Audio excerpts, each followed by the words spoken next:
میرا تو تعارف نہیں تھا، تو اس لیے مجھے تو خیال نہیں تھا کہ میرا کوئی بیان ہوگا. ہاں عربی میری بہت اعلیٰ تھی اس وقت، تو وہاں سے میرا تعارف ہوا. کہنے لگے جب تم ممبر پر بیٹھے تو ہمیں بڑا غصہ چڑھا. تو میں سب سے پہلے 1982 میں گیا تھا انگلستان. اس وقت میری ابھی شادی بھی نہیں ہوئی، اور ایسی مشورے میں بیٹھے تھے. رائمنڈ میں ہوتا تھا. تو انگلینڈ کی جماعت بننے لگی چلی. تو وہ جس کا ایک لمبا سفر ہو چکا ہو اور شادی شدہ ہو، یہ 2 شرطیں لازمی ہیں چھوٹے سفر جانے کے لیے. یہ چلے کی جماعت تھی، لہٰذا ہم تو غافل بیٹھے تھے. ٹھیک ہے ابھی بن جائے گی. میرے ساتھ بیٹھے تھے عبدالحلیم صاحب رحمۃ اللہ علیہ، ملتان کے بڑے اکابر تبلیغ میں تھے، ساری زندگی تبلیغ میں لگا. تو وہ مجھے مذاقاً کہنے لگے تیرا نام لے دوں؟ تو میں نے بھی ہنستے ہنستے کہہ دیا لے دو لے دو، کیونکہ ان کو بھی پتہ تھا کہ طے نہیں ہوگا، مجھے بھی پتا کہ طے نہیں ہوگا. تو ہم دونوں نے اس کو مذاق بنا لیا. تیرا نام لوں؟ تو جب وہ 3-4 نام طے ہو گئے تو انہوں نے کہا جی طارق جمیل بھی چلے جائیں. تو عبداللہ صاحب نے فرمایا ہاں یہ بھی چلے جائیں. تو میں بھی ایسے ہو گیا، وہ سارے ایسے ہو گئے. تو مولانا زار شاہ صاحب رحمۃ اللہ علیہ فرمانے لگے اس کا تو کوئی سفر نہیں ہوا. کہنے کوئی بات نہیں، خدا بخش ساتھ ہے سنبھال لے گا. میں خدا بخش صاحب امیر، اس کی شادی بھی نہیں ہوئی. کوئی نہیں، خدا بخش اس کے ساتھ ہے، اس کو سنبھال لے گا. میں ہکا بکا حیران، بھائی یہ کیا ہو گیا؟ مجھے تو خواب و خیال بھی نہیں تھا کہ ایسے ہو جائے گا. تو سارے مشورے والے بھی حیران ہو گئے. اللہ نے میرا نصیب لکھا ہوا تھا. یہ میرا بیرون ملک کا پہلا سفر انڈیا تھا مارچ میں، اور یہ دسمبر میں تھا باہر بیٹھے. تو عبدالحلیم صاحب فرمانے لگے جلدی جا، پاسپورٹ بھی لے کے پیسے بھی لے. تو اس وقت خیبر میل آنے والی، وہ سامنے نظر آتی تھی، کوئی آبادی نہیں، کوئی گھر نہیں. ہم رائمنڈ کے صحن میں بیٹھ کر ریلوے کی پٹڑی دیکھتے تھے، بیچ میں رکاوٹ ہی کوئی نہیں، ٹرینوں کو گزرتے تھے. تو گاڑیاں ہمیں ازبر ہوتی تھیں، میں فلاں گزر گئی فلاں گزر گئی. تو میں نے دیکھا خیبر میل آنے والی. میں نے وہیں سے دوڑ لگائی. تو ایک گیٹ اس طرف ہوتا تھا جنوب کی طرف، وہ بند رہتا تھا. اس وقت ہمت جوانی میں نے جمپ لگایا، گیٹ کو پکڑ کے چھلانگ لگا، پھر ادھر گرا. ادھر میں نے دوڑ لگائی، ادھر خیبر میل آنا شروع ہو گیا. مارا گیا، نہیں پکڑ سکتا. خیر بھاگتے بھاگتے بھاگتے خیبر میل حرکت میں آ گئی، اور میں نے آخری ڈبے کا جا کے ڈنڈا پکڑا. میں اس پہ سوار ہو گیا. خرچہ پتہ کتنا تھا اس وقت؟ 10,000 انگلینڈ کا جانے کا. 8,000 کا ٹکٹ تھا، 2,000 اوپر خرچہ. 4 روپے کا ڈالر تھا، 19 روپے کا پاؤنڈ تھا. تو میں گھر گیا، پاسپورٹ لیا، پیسے لیے، شام کو کسی گاڑی سے نہیں، رات ٹھہرنا پڑا چونکہ خیبر میل شام کو پہنچتی. اگلے دن صبح میں وہاں پہنچ گیا. پہلا سفر ہمارا 1982 میں کراچی سے ہماری پرواز تھی PIA، پہلے دبئی، پھر استنبول اور پھر لندن. یہ ہمارا 1982 کا پہلا سفر تھا. لیکن جانتے بھی کوئی نہیں، جوڑ تھا. قاضی صاحب رحمۃ اللہ علیہ، خدا بخش صاحب رحمۃ اللہ علیہ، بھائی فاروق تھے رحمۃ اللہ علیہ آٹے والے، ڈاکٹر امجد صاحب تھے، اور یہاں سے میں جماعت ساری کراچی سے تھی، صرف پنجاب سے میرا نام اس میں آیا. عبدالستار کتھوریا صاحب تھے، سب اللہ کو پیارے ہو گئے، بس ایک ڈاکٹر امجد صاحب تھے. تو پہلی دفعہ ٹھنڈ میں گئے، نہ اتنی ٹھنڈ کبھی دیکھی تھی. باہر نکلے تو لگا سارا خون ہی جم گیا ہے. لندن مرکز چھوٹا سا، بدبو آئے اس میں، وہاں ہماری جماعت ٹھہری. 2 دن کے بعد ہم ڈیوزبری گئے تو جوڑ تھا. یہ جتنے اب بیٹھے ہو نا، بس اتنا مجمع تھا پورے ڈیوز انگلینڈ کے اجتماع کا، اتنا مجمع اتنا بڑا. اور اس میں بھی کوئی چل رہا ہے، کوئی آ رہا ہے، کوئی جا رہا ہے. تو میرا تو تعارف نہیں تھا، تو اس لیے مجھے تو خیال نہیں تھا کہ میرا کوئی بیان ہوگا. ہاں عربی میری بہت اعلیٰ تھی اس وقت.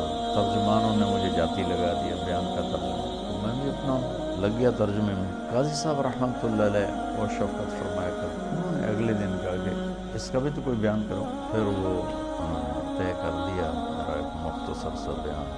غالباً مغرب کی بات تھا، مغرب سے عشاء تھوڑا سا ٹائم ہوتا. تو وہاں سے میرا تعارف ہوا. تو بعد میں ساتھی ملے، کہنے لگے جب تم ممبر پر بیٹھے تو ہمیں بڑا غصہ چڑھا کہ یہ کیا چوچے سے کو بٹھا دیا ہے. میں بہت کم، میرا اس وقت 53 کلو وزن تھا. تو اتنا چوڑا ممبر ہے ڈیوزبری، مطلب اتنا بڑا. وہاں بیٹھنے کے لیے اس کے حساب سے کوئی آدمی، بولی شاہد جیسا آدمی چاہیے. نظر بھی تو ہے. انہوں نے بیان سنا تو سارے ہی وہ ایک دم وہاں تو کھپ ڈل گئی, نعرے لگنے لگے. اترا تو انہوں نے بنگالی چمٹ گئے مجھ سے, تو ہم نے وہاں 40 دن گزارے. اس وقت کچھ اور نیا پڑھا ہوا تھا. میرا ہر بیان دوسرے سے مختلف ہوتا تھا, ہر بیان ایک دوسرے سے نہیں ملتا تھا. علمی ذوق تھا, دعوتی مزاج غالب نہیں تھا, علمی مزاج غالب تھا. تو میں نے کوئی 80 بیان کیے, سب ایک مختلف وہ ایک دوسرے سے نہیں ملتا. اتنا مجھے یاد ہے, کیا کیے وہ یاد نہیں. وہ میرا بہت بڑا تعارف ہو گیا. 1982 سے اب یہ کیا ہے 2017 مسلسل میرا جانا ہو رہا ہے, لے جاتا ہے اپنے کو. گلاسگو میں پہلا بیان تھا میرا 1982. وہ 50 آدمی ٹوٹل بیٹھا, 50. اور میں نے بیان کتنا کیا, 3 گھنٹے. 3 گھنٹے بیان کیا, 50 آدمی. ابھی گلاسگو میں گیا ہوں تو ان کی جامع مسجد میں کوئی 7-8 ہزار کی گنجائش ہے. بیسمنٹ, ہال, اور اوپر گیلری, پھر دائیں بائیں کمرے. تو کسی جگہ کھڑے ہونے کی جگہ نہیں تھی, کسی ایسے بھر. اوپر عورتیں بھری ہوئی, مرد, اور سب تمہاری طرح نوجوان, سب نوجوان.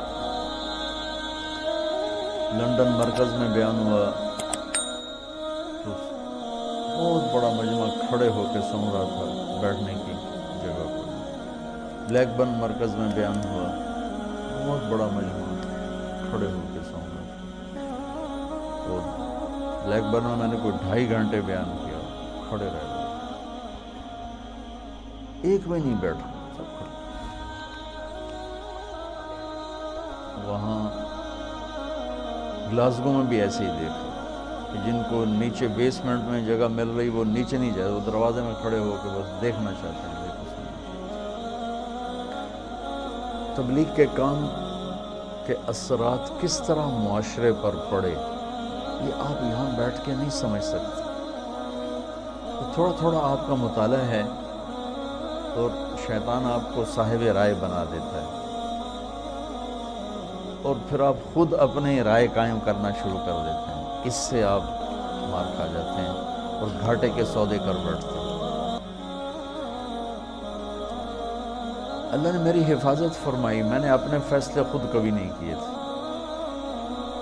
حالانکہ جتنا میں پڑھتا تھا نا تو اس کا 100واں بھی نہیں پڑھ سکتے اس وقت کی بات. اب تو مجھے مدت ہوئی ہے یار کو مہما کیے.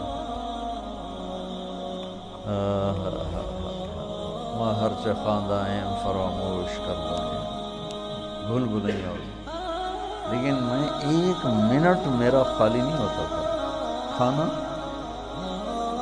سونا, نماز, وضو, 3-4 کام ایسے ہیں جس میں اور کوئی کام ہو نہیں سکتا. اس کے علاوہ میرا 1 منٹ بھی کتاب سے خالی نہیں ہوتا. 1 منٹ اس طرح پڑھا. لیکن تمہاری طرح مجتہد نہیں بنا میں. جو مجھے کہہ دیا میرے استادوں نے میں نے سر جھکا, اور آج تک میرا یہی حال ہے. جواب فرمائیں. اس سے بہت بڑی حفاظت کا نظام چلتا ہے. وَلُزُومَ جَمَاعَةِ الْمُسْلِمِينَ فَإِنَّ دَعْوَتَهُمْ تُحِيطُ مِنْ وَرَائِهِمْ. 3 لا يغل عليه قلب المؤمن: خلاص العمل لله، والمناصحة لولاة الأمور، ولزوم جماعة المسلمین فإن دعوتهم تحيط من ورائهم. اجتماعی نظام کے ساتھ کٹھے چلنے سے ان کی دعائیں تمہیں اپنے گھیرے میں لے لیتی ہیں, تو تم غلط فیصلوں سے بچ جاتے ہو, غلط چلنے سے بچ جاتے ہو. جو میں دیکھ کے آتا ہوں وہ آپ کو بتانے کی کوشش کرتا ہوں تاکہ آپ اندر سے تبلیغ کے کام میں لگیں. تمہاری